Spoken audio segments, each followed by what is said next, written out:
Welcome to King Realm. I'm here with CB and Rand. CB from the Saints, and you got Rand that'll be representing the Bucks. CB. What's good, man? Appreciate you for having me on.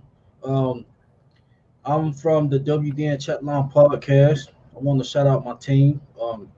Basically Saints podcast, man. We hold it down over there, discussing everything Saints. So I'm just glad to get on here and discuss this upcoming matchup. Rand? Hello. Hi. My name is Ren Dax. Obviously, I'm representing the Buccaneers. I do a podcast called the Pewtercast. We've been doing it for 5 years. We have over 500 episodes in the books with over 500,000 downloads. We go 3 times a week during the season and every 2 weeks during the off season. And surprise, surprise, Bucs start winning and our numbers have quadrupled. Or maybe it's Tom Brady. I don't know what it is, but it's much more fun nowadays. I can tell you that. That is true. So, if you're new to the channel, you know what to do. We got to hit Ace up. Ace!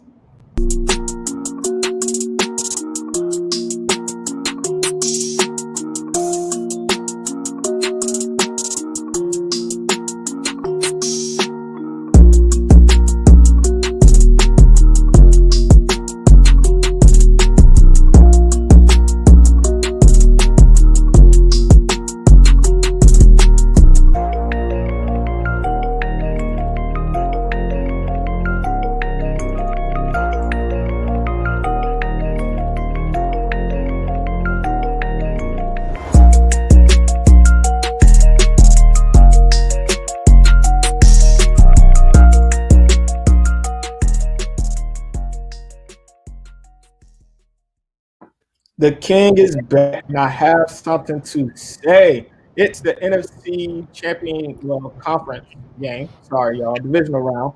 And it's a threequel. A threequel, people. It is a threequel.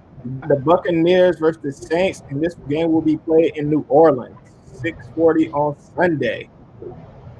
How do you feel, Ren, going into the game? Apprehensive. Okay. The Bucks haven't beaten the Saints in 5. Like the Saints have now won 5 in a row. Bruce Arians has never beaten the Bucks. It's a real bad matchup for our offensive and defensive line, it seems.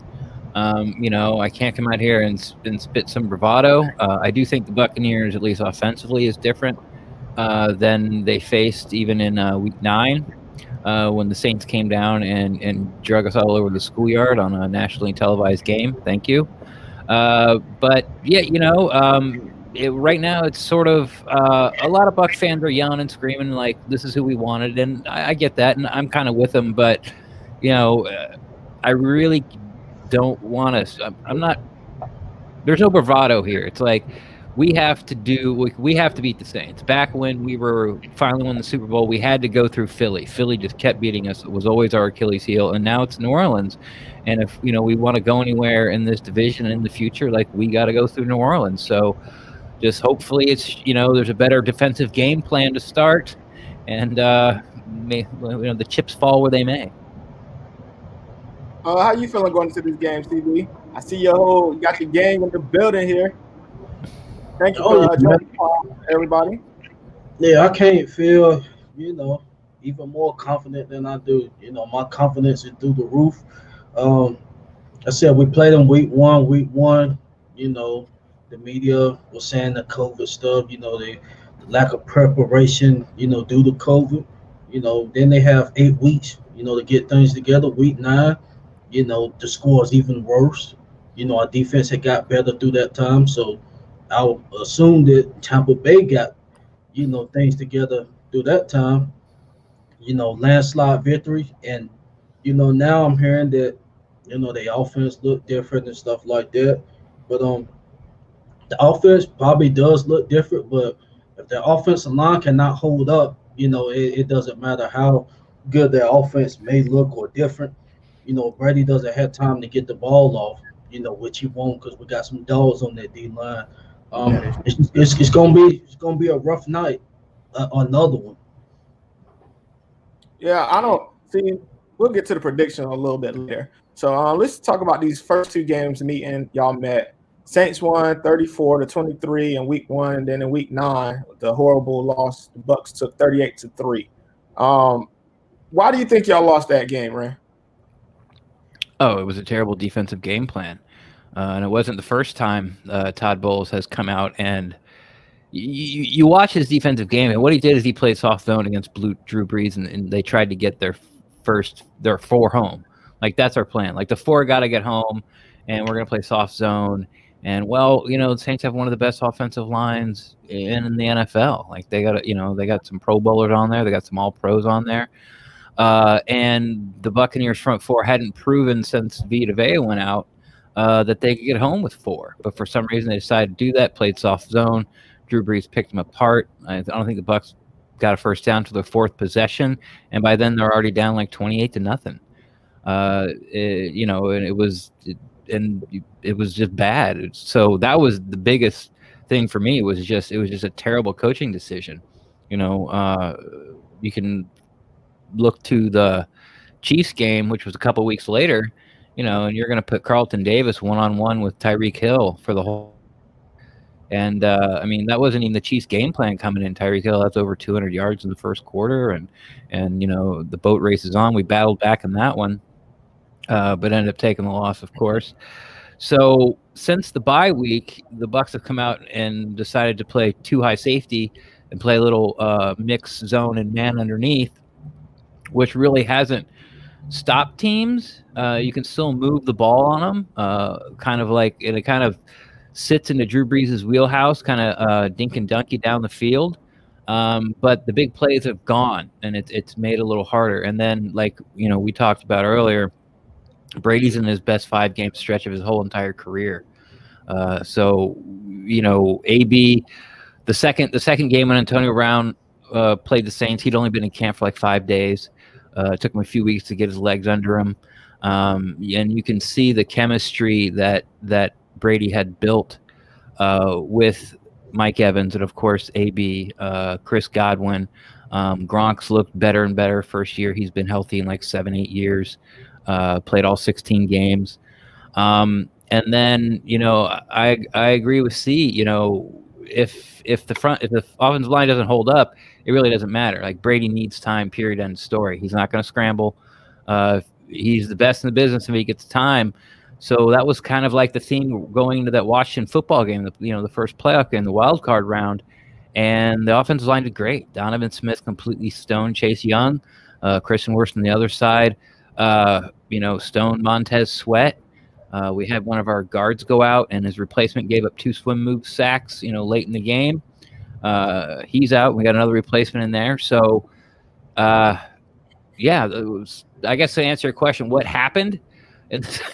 I'm going with defensive game plan. They weren't ready to play, and it was infuriating and sad for Bucs fans to watch the Saints do that again. What about you? I'm sorry. No, I just wanted to ask him. You said they wasn't ready to play. Yeah, they weren't ready to play. The defense wasn't ready to play. The offense wasn't ready to play. They didn't get a first down. The 4th down, they had the ball. I'm not saying it's right. And I'm sure they thought they were ready to play. But what they put on the field proves otherwise. Like, they weren't ready. They weren't ready they didn't match the Saints' energy. They didn't match the Saints' aggressiveness, and they got boat race right out of the gate. And that's what they deserved. No, I think it just come down. The way that game was hyped and stuff like that, especially the NFL, they want y'all to go to the Super Bowl. They've been, all on y'all job this whole season. Yeah, they gave us the trophy before week 1. Yeah, y'all was ready for the game. I just think, Okay, you're right. You follow the Bucs more than I do. Yeah, y'all can't execute the game plan. Y'all didn't execute y'all's game plan, better than we did. That's basically what it came down to. I mean, Donovan Smith, I seen him, play last week. He done a good job on Chase Young, but he gonna be going up against, our sat leader Trey. Sheldon Rankins also, he had a hell of a game last week. So, and in that week 9 matchup, Sheldon Rankins, I'm not even sure he played that game. David Onyemata had a good game, but Sheldon Rankins, he done got that confidence in him. I heard this press conference, got that confidence and swag in him. And a healthy Sheldon Rankins, his specialty is, pass rushing. So, that's just make things even more tougher for Brady. I know that AB and, all of that, but basically, with y'all's offense, it just come down to, that offensive line. And we just got a lot of dogs on the defensive line, and linebackers. We really don't even have to send our linebackers like that. That's just been the problem. The past two matchups, honestly. But far as our offense, Breeze, a few weeks before the season ended, he started throwing the ball, a little bit farther than, these dink and dunks. He's not dinking and dunk, like you may think he is. He's starting to stretch the field a little bit. And we healthy.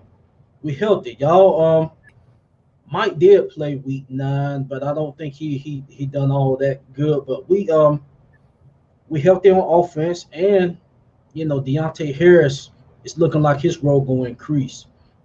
In that Chiefs matchup, Tyreek, I said on my part, I'm not comparing, Deontay Harris to Tyreek Hill, but he's explosive, just like Tyreek Hill. Y'all had trouble, with the explosiveness coming from Tyreek. So I believe that's why we kind of utilize him. I mean, we had plays, drawn up for Deontay Harris. I believe that was kind of seeing, trying to put in a wrinkle for next matchup if we pulled out that win versus the Bears. So y'all also will be seeing, some new pieces in the fold, that y'all didn't deal with, week 1 and week 9. When you look at this, that last game, week 1 and week 9, I just think Todd Bowles tried something different and it didn't work. And the Saints executed on what Todd Bowles tried differently.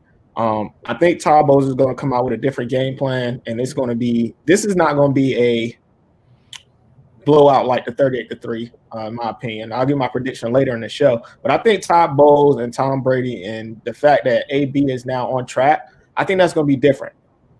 The Saints still do lead. I think last time I checked, led the league in pass interference. So if they can get some plays down the field and change the game, that's a big momentum swing. And, Tom Brady feeds on those momentum swings. No, for us, the pass interference and stuff, that's done. We done calmed down on that. And honestly, week 9 and especially week 1, that's when we was really, we probably finished out, with the most pass interference, but those two matchups, our guys were still doing that, at a high level, and we were still able to overcome. But yeah, we definitely our corners is playing much better now, and we know Sean is going to take Mike Evans out the game. And Jack Rabbit, far as Chris Godwin, I don't know how much y'all gonna utilize him in the slot. Y'all might try to put AB on the outside. I'm not sure how y'all utilizing AB, but yeah, I'm not undermining the talent. Y'all definitely got some pieces over there, but it's nothing different that y'all about to do. That's just even game 1. Breeze didn't even have the best game. I mean, if you look at his numbers, our offense, we really didn't have the best game. Just you look at the numbers, we were still able to put up some points. Yeah, I think it was like 180 total yards offensively. Tom Brady threw, I think, 3 interceptions, 1 pick six, 1 got returned inside the 20. That was the first time that he'd been on the field with those guys ever. So as Bucs fans, we kind of we chalked it up to a loss. Like even the most diehard Bucs fans, if we're gonna lose one, it's gonna be this one. Like these guys, they didn't even know each other's first names, metaphorically speaking, of course. But I have no excuses for week 9 except for what happened. I thought Todd Bowles' defensive game plan was terrible. I mean, it was just a terrible idea. It was. Yeah, he tried something different, but you have to try something better than. I mean, what ideas did you throw out that you decided on that one? I mean, you played to the absolute strengths of the Saints offense. And then when you changed it at halftime, I will say that the Saints stepped off the gas some. But, hey, you got a stop or two. Congratulations, Buccaneers defense. But again, it's not the same offense that played the Saints definitely in week 1. It's not the same offense that played the Saints in week 9. But also it is a bad matchup for our offensive line against their defensive line and our defensive line against their offensive line. And it's proven to be. I don't want it to be true. Do I think it's going to carry out throughout the end of time? No. Could this be the game that it changes? Yes. But everything points all the trends point in the Saints' favor when you look in the trenches. So as Bucs fans, since we got out of the bye week, we had the bye week in week 13. We had the latest bye week ever in the NFL, latest bye week of any NFL team. And we only had 4 games left. And I told you that now, including this Washington game, Tom Brady has had his best 5 games ever as quarterback statistically. And I'll think about that. I just kind of think that was glossed over. Tom Brady, the greatest quarterback of all time, this is his best 5-week stretch. He's thrown 1 pick since he's been back, and that wasn't his fault. The guy caught it, went to the ground, bounced up in the air, and the guy grabbed it and ran it. So, do I think we're going to boat race the Saints? No. Do I think Sean Payton's going to have some razzle dazzle, some wrinkle plays for using Taysom Hill and then and Cook the tight end? I do. Do I think? I'm sorry. Oh God, his name, the speedy receiver you were talking about, CD. Deontay Harris. Yeah, Bruce Arians talked about him in the press conference. They said, well, Michael Thomas is a problem, and B goes, yeah, he's a good player, but we're worried about Deontay Harris.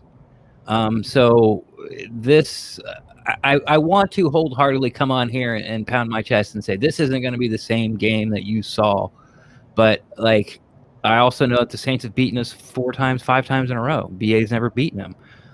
Yes, it's a different team, and of course, I hope there's a different outcome. Do I think it's going to be a better game? Absolutely, but I'm not going to. But I have no leg to stand on. I can't say that that Tom Brady's going to pick apart the Saints' defense. I really think it's going to happen. You were right. The Saints have 19 PIs, DPIs, for the most in penalties and the most in yards, for over 350 yards in defensive pass interference. They grab guys and they dare you to throw a flag. Also on their interior defensive line, they're big, they're strong, athletic, but they also pull guys. They hold guys to make those checks and crosses work. They rarely get called for it. The Saints cheat. Is that weeks 1? Is that weeks 1 through 10 or the last 5 weeks like you bringing up with Brady? If you're gonna bring up 5 weeks with Brady, bring up our last 5 games with our Saints corners. I don't know what your last 5 of the Saints corners are. All I know is they lead the league in DPI. I just told you we're not holding. We're not holding no more. Okay. Well, then what are the numbers? No, I don't know the numbers off top, but I'm saying far as the penalties, we're not. First of all, teams isn't even getting the opportunity to go downfield like that. Because they under some form of pressure, or we covering them real. So we hadn't even been getting deep ball tried to, on us like that. But far as the meat of the game, it's gonna come in the trenches, and that's where y'all lack at. I seen a comment. I see the little guy, in the Twitter. He just, the guy, I'm not gonna waste my energy on him, but all 32 teams go back and watch film after a win and loss. A loser, you gonna go to the film room and say, oh, this play was open, that. But if your quarterback ain't get time to throw the ball, it don't matter who got open. Your offense. We talked about as soon as I came on. I talked about that. As soon as I came on, I talked about that. Regardless of who was open, week 9, they said a lot of plays was open and stuff like that. If you unable to execute it because you're under duress, it doesn't matter who was open. Yep. You said so that. That's what I'm saying. The meat of this game is going to come in the trenches. Yep, we said that. So I see the little guy in the comment, man. Just to speak on that, the Saints do lead the league in DPI with 19. So that's over the whole total of the season. Shout out to the comment section. I see Miss Handy out there, and Real Talk Perez. I see you holding it down with that Who Dat Nation, man. It's a tough task out there. I see you though. Nah, he one of those fans. He one of those fans that if you lose, you got to find every reason. Why they gonna win the next matchup. Just like he said, they was. Yeah, Real Talk, Perez. Like I know who he is. He's full of crap. He's always been full of crap. Oh, dang. He has been. Like that's coming from a own fan. But I appreciate you for saying that. No, I mean he calls out like the media members and tells them he knows the team better than he knows everything, and he's one of those guys. If I don't come in here and call the Saints a piece of crap and Falcons are a piece of crap and we're the best and ride or die, Mike Evans is the best, Tom Brady's the best, like every team, like every player on my team's the best, and all you guys suck, then I'm not bringing it and I'm not keeping it 100. Real talk, Perez. Like fat, drunk, and stupid is no way to go through life, son. Well, RJP, congratulations. Congratulations. Your Bucks teams were like that, but this is your first playoff win since 2002. It is. I understand that. That's why I'm not coming in here and saying, like, I'm not coming in here like peacocking. No, that was for him, because he talked the way he talked. He talked like, the Buccaneers, a Super Bowl contender year in and out. Like he not being real and honest. No, he's not real. No, he's not. But yeah, I appreciate you because you came on my pod and was being real and honest about the situation, like you've been real and honest now. Thank you. Yeah. All right. So these two have met 7 times, and Breeze has won 5 out of those 7. So, and when you look at stuff like that, it's like, dang, it seems like Breeze has his number. I won't say Breeze and Peyton because he won a few of those when he was in San Diego. So, but Peyton is just a good coach, and we all know that. This is the first time these two quarterbacks of 40 years of age will be playing in the playoffs. How do y'all feel? Let me ask you this. What about this game makes the last 2 games different? What makes this game special? I'll start with you, CB. Oh, well, what makes this game different, especially on Tom Brady's end, he went down there to be in the Super Bowl, and they was the Super Bowl talk, and then we swept them, and then it, resulting in them not making, but they didn't win the division, so you get swept by the division winner, so I believe game 3 is definitely going to be, a very important game for him, because I know he don't want to go out getting, three-peated like that, so I know his energy gonna come, and he know, everybody's saying, he's the GOAT and stuff like that, so I know he definitely wants to prove that, especially being away from Bill Belichick. He gonna prove he can do it elsewhere. Before you start, sure. Ren, I'm gonna throw this in there. This particular matchup with meeting 3 times in the regular season has happened 17 times. Right. So out of those 17 times, the home team has won 12 of those. So the cliche that the third time's a charm, or that third time they're gonna get a win, we're gonna throw that out the window early in the game. But go ahead, Ren. No, that's exactly what I was gonna say. I saw a stat where I think it's like I don't know, it was close, but it was like double that, but it doesn't matter. But yeah, the third time a charm thing's dumb. Brady's never lost 3 times to a team in his career. Well, yeah, because he played in the NFC East or the AFC East. Like, how many times did like the Dolphins, Bills, or Jets make the playoffs while he was playing? Like once, twice, and then you had to play him. So at first you had to lose to him. Like, I don't think the Dolphins, Bills, or Jets ever swept Tom Brady in the 19 years he was in New England. So that's kind of, I know there's going to be talk about that, but that's kind of dumb. I don't put much stock into that because, like, you watch a baseball game and there'll be a 3-game series and the Yankees will sweep the Orioles. And then, that's 3 in a row. Basketball happens all the time. Hockey happens all the time. Happens in basketball playoffs, happens in hockey. Like, it's just kind of dumb to hang your hat on that for football. Does Brady want to lose this game? Of course not. But Drew Brees doesn't either. Nobody wants to lose this game. What I want, and for Bucs fans, like, you know, we do not like the Saints organization. And the reason we don't like the Saints organization is because they beat us. And Sean Payton's smug. And they're cocky about it. And they call out our players on Twitter. And then you're like, okay, wait till next time. And then we lose. And then they do it again. We're like, okay, wait. And then we lose. And then we lose. So right now, Bucs fans are all about retiring Drew Brees without getting that second ring, with the organization going all in for these past 4 or 5 years and robbing Peter to pay Paul, and watch their salary cap crumble and watch their roster have to be jettisoned. Like, that's what we want. We want to be the team that ends Drew Brees' career and then watch Sean Payton try to piece together a competitive team, a playoff competitive team with this salary cap, because all this back money they've been keep putting off to pay Drew Brees. So, you know, that's kind of our dream. That's what we want. We don't care about the 40 against 40 and old man against old man and legacy, because, like, Tom Brady's not our legacy. He's not. He's a hired gun. So, you know, that's kind of like when we talk about the Saints, that's what we talk about. It's like we want to, like, send Drew Brees out with an L, because he does it to us all the goddamn time. Yeah, when you look at this game, I think the biggest difference is going to be play calling and coaching. That's going to be the biggest difference. Is Todd Bowles going to be able to scheme up a game plan to slow down or at least keep the game competitive? I'm not really worried about Bruce Arians because I know he can scheme up a good game plan. I'm really worried about Todd Bowles in this situation. That's my take on pretty much the difference. I think you guys will score way more than 3 points. When I give my predictions at the end, I think I'm going to shock the world. Which player makes the biggest impact in this game, CB?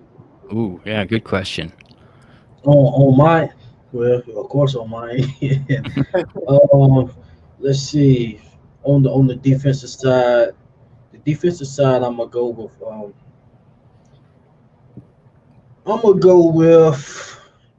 Marshawn. He gonna ball out, so I'm gonna take him out of. I'm gonna go with Cam Jordan. Cam Jordan, you know, he's had a productive year with us, but not to the standards that, you know, we expect from him. You know, we expect that, you know, better results from him. You know, his pressure rate, you know, went down a little bit along with his sacks.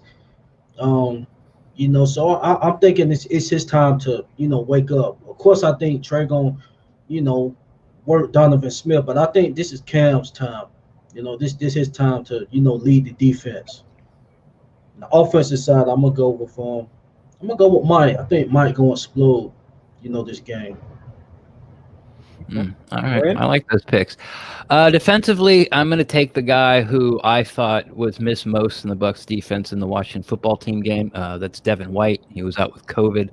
I think that he would put Taylor Henneke. I think he would have went to the hospital if Devin White was out there roaming the middle and he kept scrambling like that. But, you know, kudos to him. That was one of the gutsiest performances I've seen someone put up in an NFL game in a while, because he was way over his head, and just, you know, he just scrapped and fought and clawed and just kept his team in that game the best he could. So I'm going with Devin White because for me, the Saints go as Alvin Kamara goes. That's when they look their best. Now they can win games, you know, throwing it to their tight end and Thomas. Like they can win games a whole myriad of ways. That's what makes them so frustrating. They're so multiple on offense. But when rubber meets the road and they need a play, they go to Kamara. So if I was a defensive coordinator, I would spy Devin White on Kamara, because that's what they've been doing when they came out of the bye week. Devin White is a huge liability in coverage. He has no feel for zone coverage whatsoever. He thinks he's faster than he is, even though he may be the fastest fastest linebacker in the NFL. But that's going forward. Backwards, he's not. Side to side, he's not. He's not as fast as the receiver who's squared up running an out route, and he's trying to, run laterally with him instead of turning his shoulders and turning his hips and go after him. So what they've been doing is he's been spying the back on obvious passing downs. And if the back stays in the block, he shoots, and has been getting in and making some big plays, making some sacks. King, you saw what he did in the second half of the first Atlanta game. So, if they do Devin White and they spy him on Kamara, I think that's what I would do. I hope that's something that we see. I think Devin White's one of the few linebackers that can win most of those one-on-one and open field with Kamara. Kamara's going to lose him. Kamara's going to make some plays, but I think Devin White's one of the guys that can actually stop him for no gain or stop him, on a swing pass, like drop him for 2-yard loss. Because to me, Kamara is the guy that flips the field for you. He has that play where you're down on your own 28-yard line and you throw a swing pass out to him, and all of a sudden now you're on the other team's 45. Or we just saw it. What was it, Christmas? I don't know. He scored like 6 touchdowns. Like, that's ridiculous. Like, the guy can do it all. So Devin White for me would be what I'm looking for Bucs defensively. Offensively, there's so many to pick from. I would love to pick Mike Evans, but the Saints take him out of games like no other team ever has. There's some games where Mike has won, but if you're honest Bucs fans, most games they shut him out. When CD said Sean Payton's going to take Mike Evans out, he's probably right. They're going to take Mike Evans out. So who do I look for? Rojo's still banged up. Fournette I don't trust. Gronk, I think they're going to do what they did against Washington and keep him in to block, help Donovan Smith, maybe even help Tristan Wirfs a little bit. So that leaves me with Chris Godwin, who had 5 drops against the Washington football team. He had more drops in that game than he had his whole entire career. I got Antonio Brown. I think I'm going with Chris Godwin because I like the matchup in the slot the best against the Saints defense. So, and of course, the obvious one, if the Bucs win this game, the offensive MVP is going to be Tom Brady. Yeah. But that's just, it's like who's who's your MVP for the Lakers game? Like LeBron. Like, okay, like I get it. But there's got to be somebody else. So I'm taking Devin White on the defense, and hopefully he spies Kamara and tries to limit him as much as possible. And then Chris Godwin out of the slot for the Bucs. Who that for life said no linebacker can cover AK. That is a false statement because Deion Jones does a pretty good job at doing that. Yeah, you can count him on one hand, but and he'll get his wins. Yeah, but limiting Kamara, when Kamara plays the Bucs, fantasy owners are not happy at the end of the game. That is also true. And Devin White is one of those linebackers that's just like Deion Jones, fast and can cover sideline, like you said, Ring. But when you look at my picks are a little different. For the Saints offensively, going with Emmanuel Sanders. I think he's going to have the biggest impact because they're going to be so focused on Michael Thomas. I think Emmanuel Sanders is going to have a big impact for the Saints. And then on defense, the linebacker, just DeMario. I think he's going to be a big impact for the Saints defense. And because DeMario Davis is a great linebacker. He's really good, and he's been coming up for a while. And I got to get him at his props. The Bucs, like you said, Devin White, he's going to be key to this game because stopping Kamara is a huge task, but I think he can hold up to it. And then when you look at the offense, I'm gonna disagree with you, Ren. I think Leonard Fournette is gonna have a good game. I hope you're right. I think they're gonna use that to try to keep Drew Brees off the field, and I think this is gonna be one of those games where Leonard Fournette kind of shows you and he gets 100 yards, maybe 2 touchdowns. When it comes to that, I know that's kind of far fetched, but I think this late in the season, he'll be able to do his thing. So, Tom Brady has had problems with good defensive lines over his career. How do you think he stacks up against this one, Rent? I think he throws for 400 yards and 8 touchdowns. I don't know. It's not up to him. It's about the protection. But again, and I'm sorry, CD, to keep harping on it because it's after we played the Saints a second time, but the adjustments they made coming out of the bye week was also they did stuff with the offensive line. They started a lot of pre-snap motion. They started throwing the ball shorter, not so many deep routes, a little more mesh complex, using the middle of the field. These are all things that got this offense rolling. And again, it's hard to believe, but it's the best 5-game stretch Tom Brady has ever had. Now, I understand, and sorry, King, we played the Falcons twice. We played Minnesota, and we played Detroit. But then we went and played a top 5 defense in every single category and put up 31 with a missed extra point and a missed 2-point conversion. Yeah. So, and went 1 for 5 in the red zone. So, this offense is clicking. So it's going to be up to the offensive line. But I think the coaching staff is going to do some things, bring in an extra tackle as a tight end, and use Gronk as an extra tackle as well. Like, I think they have finally realized that we have to keep Tom Brady standing upright. And if that means we only have to send out 3 guys instead of 5, we're going to do it. Yeah. But the thing about this matchup, I mean, I know you say y'all done this, and that the last 5 games, but this is also a divisional game. It's just another divisional game. We know the team in and out. We played twice. Really, as far as the defensive side, y'all pretty much have the same pieces over there, except Winfield and who else? That's about it. Far as new pieces to their defense. So we pretty much know your defense. In the offense, Brady. That's real concerning.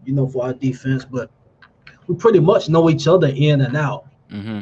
So it's just gonna be about y'all trying to make the proper adjustments to if you got a chip block on our defensive line. But like I said, we got guys this Sheldon Rankins hadn't been a factor at all this season.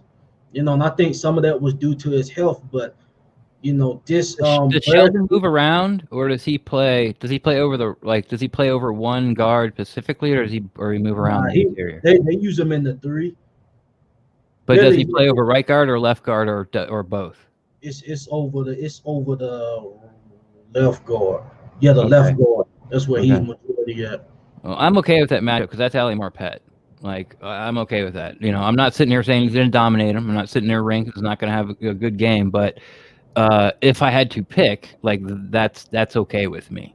Stinney is the weak point because our right guard broke his ankle in the Washington football game. And we got a guy that's, been on the team for a few years, but he's not very multiple, so he doesn't get activated a lot.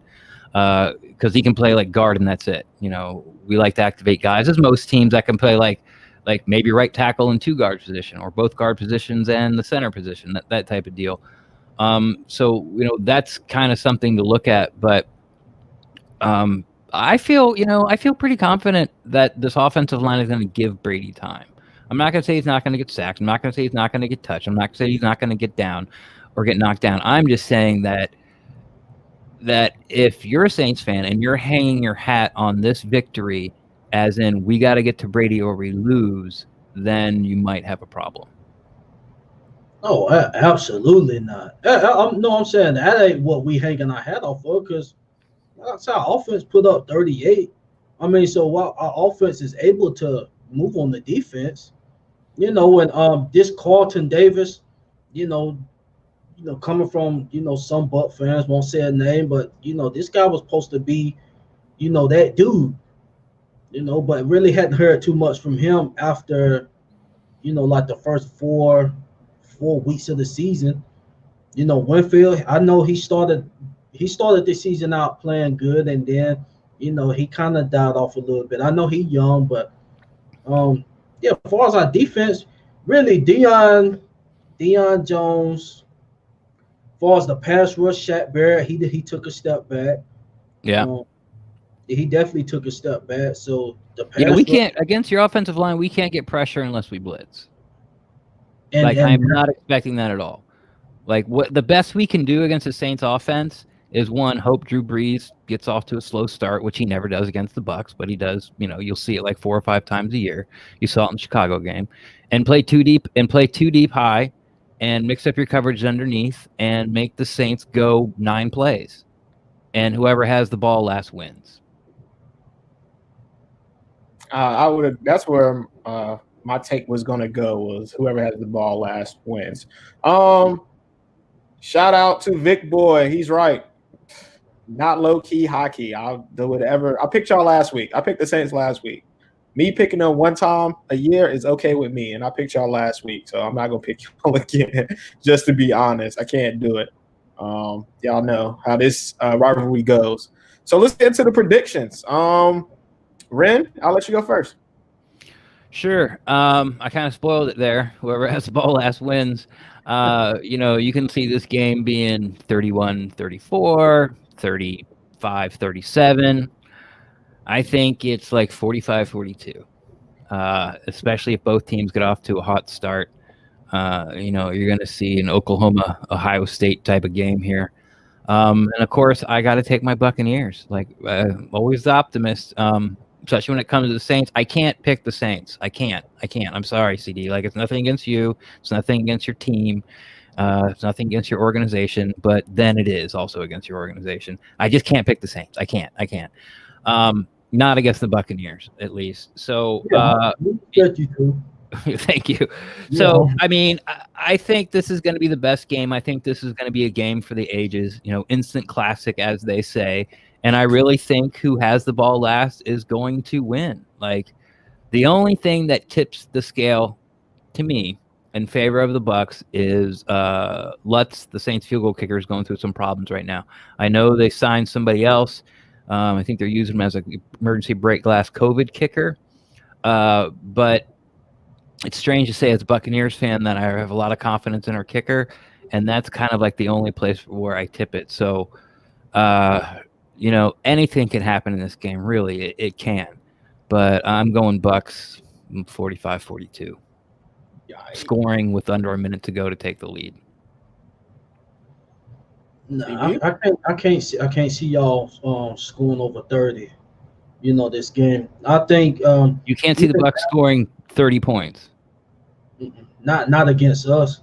Okay. The first game y'all scored 23, but I can't see that happening. I know we swept y'all, and but I think Sean, he got the guys humbled. This is Tom Brady we're going up against. The conversations in the locker room, I'm pretty sure, isn't overly confident. We still gotta this is Tom Brady we're going up against. Even though we dominated them, last time we played them, he can easily come back out. And like you said with AB is a dog. Honestly, he their best receiver, honestly, in my opinion, but like an all-around receiver, but he won't get utilized like that, with the Bucs. But yeah, he definitely gonna have, he definitely gonna be an impact, in my opinion, on CGJ. But I see the score being 35, 27. 35-27. I guess I can be the deal breaker here, but I'm not picking the Saints. So I think this is going to be the best game of the playoffs. To be honest, this game might even be better than the Super Bowl. A lot of people are saying whoever wins this game is the NFC rep. Oh, I hope not. Oh, that 50-50 chance. Well, I think the Rams if Aaron Donald play, I think the Rams about to upset Green Bay. Oh no, brother. That's just a slow condition or something. Green Bay got to go to the Super Bowl. But I think this is going to be a high-scoring game also. I got 45-42 also.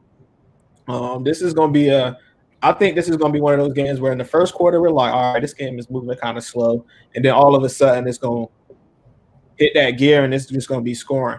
And then whoever gets the ball last will win this game. So I got the Bucs 45-42 in the last-minute field goal or last-second field goal to win the game. You notice that's how Tom Brady usually wins off big games, is that last-second field goal that kind of ices it and put it away. Any plugs, CB? before we get up out of here? Any plugs?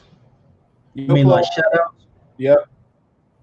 Oh man, I want to shout out my team, man. We deep. The WDN Chatline podcast team. I see WD in the building. I see Miss Pretty Carla. I see Saints Uptown in the building. Also shout out to Peyton and Flamer. So shout out to the whole team. We deep and shout out to the Who Dat Nation in the comments. I think RTP was the only guy in there, and we seen where that went. Yeah, that's true. You Ren? got an old Buck fan, don't even mess with. Yeah, that guy's an idiot. He's always been an idiot. My name's Ren Daxteeth there on the bottom of the screen. Unless you're listening to this just on the audio feed, REN_DAXT. I'm always down to talk Buccaneers football. But if you think your tweet is too hot and don't want to put it there on the Twitterverse, feel free to slide in my DMs and I will talk Buccaneers football there with you as well too. And the Pewtercast you can find on all social medias, all podcast platforms. At the Pewtercast, obviously, and we will be going as we do every week. As soon as the clock hits 000 after the game, go on YouTube, type in the Pewtercast. It'll be me and my co-host Brent. We had over 300 people in chat, almost 400 people in chat after the last game. Had our highest downloads for the pod and our highest views on YouTube. Like I said at the beginning, winning changes everything. So if Saints fans, you guys want to come in, you're like we always say, everyone's welcome. Just don't be a dick. And you see what happens when you be a dick. Like I'll call you out on it because you're a dick, and I'm talking to you because you're a dick. Yeah, give them the receipts, Ren. Can I say one more thing right quick? Oh yeah, sure. I forgot to get the platforms out, man. You guys can follow the WDN Chatline podcast on the Twitter page at WDN Chatline, Facebook page WDN Chatline, and also the YouTube page WDN Chatline. So you guys check us out, man. We got some content coming up. Even the Bucks fans, if you want to, come in the comment section, we have our preview show Friday. If you want to come in and make it entertaining, some trash talking, that's fine. So I want to appreciate you, King, for allowing us to come on. Yes, thank you. Upcoming matchup. I want to thank y'all for coming on, man. This is great content for both of the division and everybody else. Shout out to everybody in the comment section that came through that was a part of WDN Nation. And shout out to Perez for holding his ground for as long as he did. But, man, you can't be a clown and not get called out for being a clown. If you're new to the channel, you know what to do.